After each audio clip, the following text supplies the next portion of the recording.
Hello guys, तो आज हम बात करेंगे कि भारत की नागरिकता जो वो कितने तरह से प्राप्त किया जा सकता है। तो नागरिकता अधिनियम 1955 के अनुसार हम लोग 5 तरह से भारत की नागरिकता को प्राप्त कर सकते हैं। पहला, बाय बर्थ। अगर किसी व्यक्ति का जन्म 1 जनवरी 1950 के बाद भारत में हुआ है तो वो भारत का नागरिक कहलाएगा। ठीक। दूसरा है बाय डिसेंट। वंशक्रम के आधार पर अगर किसी व्यक्ति का जन्म विदेश में हुआ है लेकिन उसकी मदर या फादर में से कोई भारतीय है तो भारत का नागरिक कहलाएगा। ठीक। तीसरा ये है कि रजिस्ट्रेशन। अगर कोई भारतीय मूल का व्यक्ति विदेश में रह रहा और वो भारत का नागरिकता प्राप्त करना चाहता है तो वो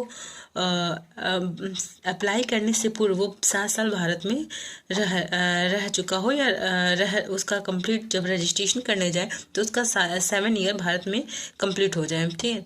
चौथा है नेचुरलाइजेशन। अगर कोई विदेश व्यक्ति भारत में आता है घूमने के लिए और उसको भारत अच्छा लगता है, ठीक है, भारत अच्छा लगता है और चाहता है कि हम भारत में ही अब रहें, ठीक है, भारत की नागरिकता प्राप्त कर लें, तो एक शर्त रखी गई कि जिस देश से वो व्यक्ति आया है, क्या जो हमारे देश की जो नागरिकता प्रोसेस है, जिस तरह से हम लोग नागरिकता दे रहे हैं, क्या वो प्रोसेस उस देश के व्यक्तियों पे भी है। तो अगर वैसा प्रोसेस है तो उस व्यक्ति को भारत की नागरिकता दी जाएगी। ठीक है। अगर नहीं है तो नहीं दी जाएगी।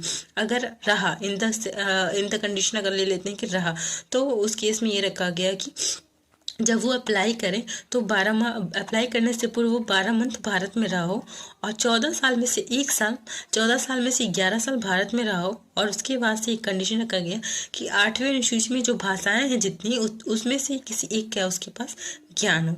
ठीक है।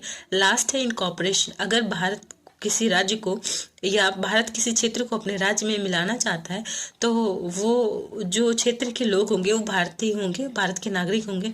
जैसे 26 जनवरी 1950 के बाद गोवा को, सिक्किम को, पौंडीचेरी को भारत में मिलाया गया। अब वो क्षेत्र के लोग क्या है, भारतीय कहलाते हैं। तो इस तरह से अगर कोई भारत सरकार चाहती है किसी क्षेत्र को अपने राज्य में मिलाना तो उसके क्षेत्र के लोग जो लोग होंगे वो भारत के नागरिक कहलाएंगे।